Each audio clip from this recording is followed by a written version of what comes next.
Hello everyone. Today I am joined by someone whom I wanted to speak to since I got her bio with me, and I'm elated to have Divya Thakur with me today. In her own words, Divya is a lifelong learner, professionally an educator. She has co-authored 5 academic books already at a mere age of 25.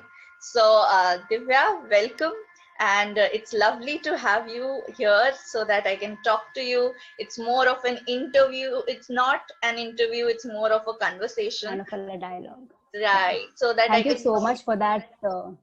Thank you so much for that lovely introduction. And I'm more than honored to be interviewed by Monomosony Services people. So, since you talked about monomosmy, I'll start with asking that only. How did you end up, or how did you find monomosmy?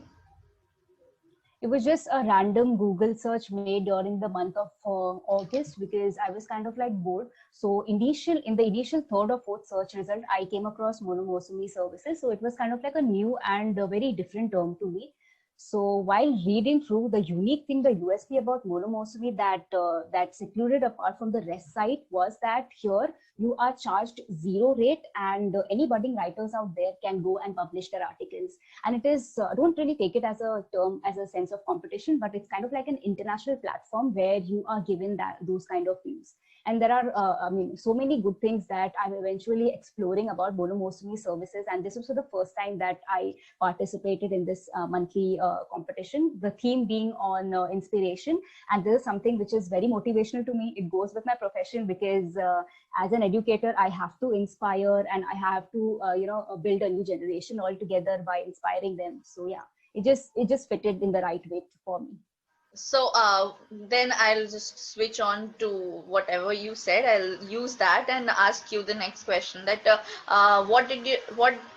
what's the first thing that came to your mind when you saw the topic for that month?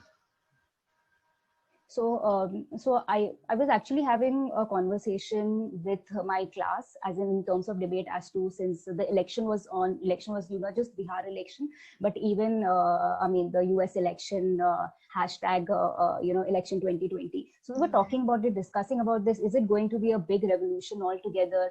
And while people were just paying much emphasis to Trump and Joe Biden, I was of the opinion that let's talk about an empathetic leader, a compassionate leader who have proved herself. And that being said, it just fitted in the right way that it has to be the Prime Minister of New Zealand, that is Jacinda Ardern. No longer New Zealand is just known for their kiwis, but that's the reason why I picked up the topic, and kind of like customize it to the soaring kiwi, to make the writers think about what exactly is this soaring kiwi. And then I have listed down many stories as to why she inspires me, not just as a women leader, but as to, I call her a power pack wowment.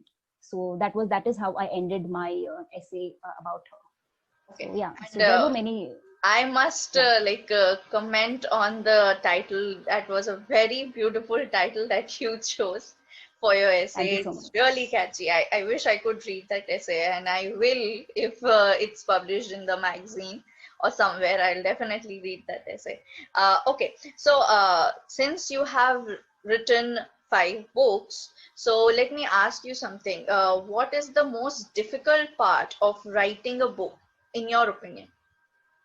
um, the My recent book, that is on e-commerce and digital marketing, it's a very technical thing because you need to be a digital marketer while talking about SEO, SEM. These are the technical nuances on the basis of which Google algorithm rates your content. So that was the part that I really found tough. Other than this, the other concepts were manageable. It was like generic contents, like management and marketing. But for these subjects, I had to approach the industry experts and know their views, because the way Google it works, if I'm not wrong, every year or two they change their algorithm to learn it. And at the same time, I cannot just fake it out because it's going to go out there to the undergrad students. And as you know, that undergrad students are smart enough to point out that this is going wrong or haywire. So we have to be extra cautious regarding this. And of course, at the same time, we have to keep that plagiarism aspect into consideration. So it takes a huge amount of trial and error just to publish the books out. But it's all about practice, trial and error. Once you get into that bandwagon, it becomes really easy. Yeah, seriously, I also belong to this teaching field, and I know that in the 21st century, students just need a click in the phone, and they'll say They're that, just "Ma'am, looking out you're for wrong." reason, correct? That is Right, their life actually, because I get it as a student. It's kind of like fun for them, but at the same time, but even they are correct on their part, right. because we are here to not just enlighten them, but to give them facts. Right. And so that was the only, this is like my new book really made me, I had to, it almost took me more than a year to write it out, to conceptualize, because this book was due last year, but then it came out this year, because I didn't want this book to just, be published for Yeah, the sake of being published. And at the same time, I also want to take the credit to be thankful to my co-author, who is Dr. Rinkesh Chheda, because he has been the guiding light. I have written almost 2 to 3 books with him, so I'd like to take the opportunity to even thank him once this meeting gets published, so that at least he feels that I'm paying due regards to him. And not just that, I'm genuinely very grateful to right. him. Definitely, you have a like a comradeship together. That's why you are publishing books together, and that's why you are Correct. getting a connect. So, since you are talking about the book, I'll ask that how much important research a field or research holds while publishing a book, or even in writing an article. People sometimes just go on Google and search whatever the content is and just make it in their own words, or like translate it in somewhere differently and just paste it. So do you think research is important not just in the field of books but also while writing an article? While writing an article, especially a research paper, as I even published few research papers, and most of my research papers got rejected. I'll tell you why, because it's not just about paraphrasing, but it is even about going on fields and researching. And I belong to social science stream. So I really am not really into, number crunching and statistics part and all. I'm more into whatever goes around in business and management. So for this thing, I really have to have a word with statistician. They charge a big amount of money to get the statistics correct. So all these are nuances that I am really new to, and I really want to learn. So research is more than just collecting the sources from secondary data. It's more to do with primary data, and this is something that eventually, while writing many research papers, you realize, you learn. So I am actually, there's a reason why I called myself as a lifelong learner. I have just started my baby step in this process, and I'm just motivated enough, because I know I have to get this thing done, so I'll do it. So it's all about practice, trial and error, and that is going to remain same, and that is how we can refine our work. So, what is like, if I go a bit personal, so what is your family's view regarding your achievements and regarding like entering in the field of writing? So, what do they think about your achievements? Honestly, stating at a very young age, no parents want their kids to go into teaching line, because yes, that worldwide known thing that teachers, they don't really get paid as per how much they should be. That holds completely true.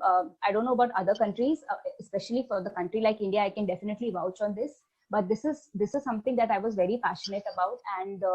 And at the same time, even my guides and fellow professors, they consulted me. They said that you should have joined industry at least in the initial years, and then you should have Sweet. made a shift so that you can earn good. And I get it, you like teaching, but and seeing the current time, there is not much scope in terms of monetary value when it comes to Right. teaching. But then I would just do the industry job for the sake of doing this. I am doing because I have a purpose. I am on a quest to make education free, inclusive, because of the pandemic. It just exposed of the entire reality of education system, where there is a big demarcation between the people who are fortunate and the people who are unfortunate. There are so many cases coming up. Recent case being of Aishwarya Reddy. So I really feel sad about it, and I feel as a youth, it is time that we take the command in our hands. Eventually, I do know if my work is good, it will get highlighted. I need not, Right. act around like add bells and Yeah. whistles to whatever thing I am doing. So We I should. mean, I just have to continue with whatever we are doing. Right. And I am very fortunate to have supportive parents that they support my profession. And that is the reason why I am motivated day by day to and I look forward to my each day, because this job is on the job learning, because even while conducting sessions I get to learn so many things from my students. So that's the reason why that is what is keeping me still on hold with this profession. Right, I agree totally that you cannot go beating the drum that I have done something like this, I have done something like that. It's just what you need to do, and you feel inside you that you should do. That's the all that's needed. And especially, I also believe that being a teacher is a very underrated job in India. People don't realize that how much pains a teacher takes to like educate children. So it is Correct. underpaid, definitely. And I hope government does notice this fact that teachers are working like harder, especially during this lockdown. They are like sweating and toiling quite a lot Correct. with I this hope this video becomes viral so that our voice teachers gets reached out to the somewhere. concerned Yeah, person. seriously. So, since you have written books, I will ask something that's very cliche. Do you believe in writer's block? Has it ever happened with you that you have hit a writer's block? Writer's block as such, it happens if you have a particular genre set in your place, or if you have if you're writing about a particular niche, because after a certain point you feel like we are not getting enough of content. So that is the part where a person faces writer's block. And yes, even I have faced writer's block when I am writing particularly about a small concept under marketing. So it is part and parcel, it is okay. And if you're facing a writer block, all you can do is just calm down, breathe, take a break, and then join in again. If that topic is something that is close to you, that is close to your heart, I mean, that writer's block phase is not going to last long. So that is all I have regarding that. It is okay. It is human. You will face it eventually at a certain point. It's all about refreshing yourself and then joining back Right. to what you're. Sometimes the job does become monotonous, so you have to break it and refresh yourself and then go in Correct, again. or at least change or do something different, so that So, I mean, you so have to. has writing ever bored you at some point of time? Maybe when you have hit a writer's block, it's like you're frustrated and you don't want to write any further and you leave it there. Has it ever happened Uh, to you? I mean, no, not in my 4 years of career, because I don't really write for the sake of writing, or it's kind of like, an obligation from my end, because it just, publishers approach us, and if we are ready and if we are okay, then we write. And I do some kind of freelancing gigs here and then, but then again, it's my call. When I want to, I will, otherwise, I won't. Otherwise, my job is more to do with teaching. So as such, I have never really faced this writer's block. Had I been a full-time writer, probably I would have faced it. But right now, I mean, I'm really not in that. In that profession, complete profession of writing. So I In have that not really way, faced that. yeah, really, in that way, we are lucky enough that it's the writing is on the side and we have a profession to concentrate on. Because I also Correct. think that at some point of time, the mind like goes blank and we like have lost our ideas and creativity. So it takes time to rejuvenate. So these days, people say that students or younger generation don't read hard copies of books. They are more into audiobooks and e-books. So what do you prefer? So what's your choice of reading a book? Um, for me, I am like, you can say 60-40, 60% definitely books, because books have more retention value in terms of, we just have a snapshot of the image in our head when it comes to reading a book. But then at the same time, especially while I'm sleeping, I am also towards podcasting, and I do listen to various audio podcasts. You have many good podcasts. I mean, especially with relate. I mean, again, I will speak for marketing, because that is my area of interest. So there are few 2 to 3 people whom I really look up to, who really motivate me in the sense, so that I don't face a writer block, or kind of like, I get frustrated from mute. And also at the same time, I come to know various case studies, and case studies are nothing but kind of like storytelling for students altogether, that helps them to understand the concept really well. Right. So it's a 60-40 ratio, Right. 60% books and 40% Both audiobooks. have their own benefits. Like while listening to an audiobook, you can get how to pronounce certain words, the pronunciation Right. improves. And while you were talking about the book part, the snapshots that we have in our mind, I remembered something like while we were writing our exams, it used to come that Correct. this is the page, the matter was on the left Yeah, even side. the left hand side, which section, how did it spell out? So everything correct. that So that that is that that helps really us helps in to the recollect. retention, right? So Correct. who was the person who really inspired you or pushed you to write further?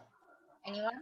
Um, Probably it will sound like me boasting about myself, but I mean, there's no such person who actually, inspired me or pushed me to do writing or reading. It was all me. I find solace when it comes to writing. It's kind of like my painkiller, and it's like my confidant. So whenever I'm going through tough time, rather than blurting it out to someone else, because we do know nobody is here to listen and understand us, it's all going to go, that grapevine effect. So it's always better to write, and it's up to you want to publish your articles or no, because I have so many notes, in my laptop as well as my cell phones, which are like unpublished, but it really helps me to calm myself down. So that is like the best you can say writer's place to go and vent it out.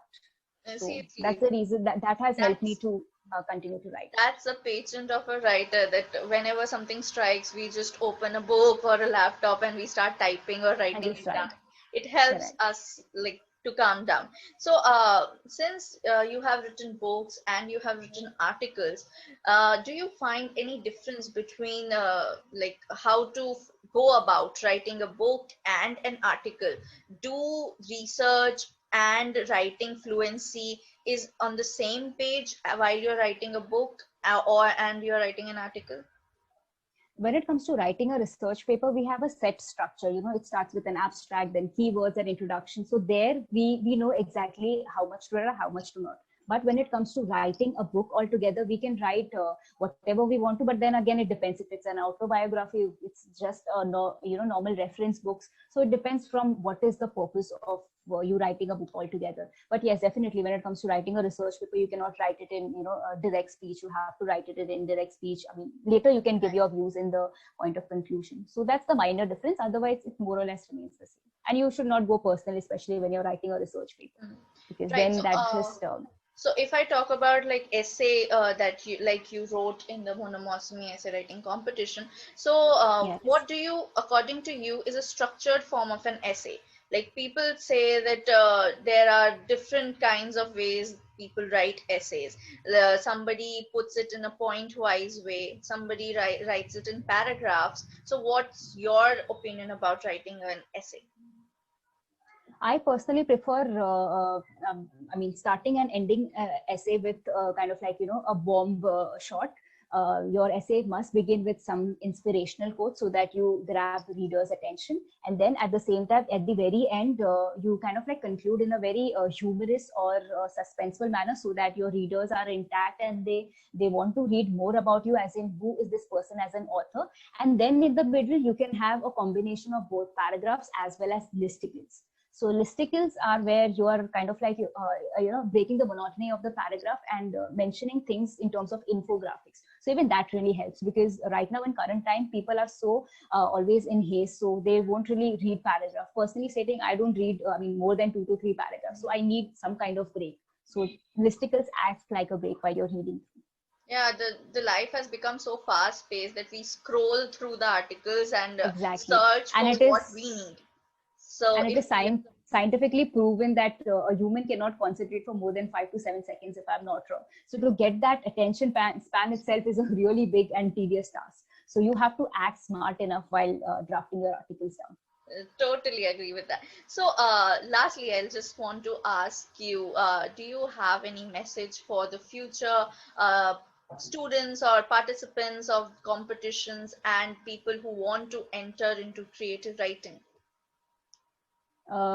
Just write your heart out. There is no such thing called formulas, because creativity is something which is an art. Practice more and more to improve your writing skills.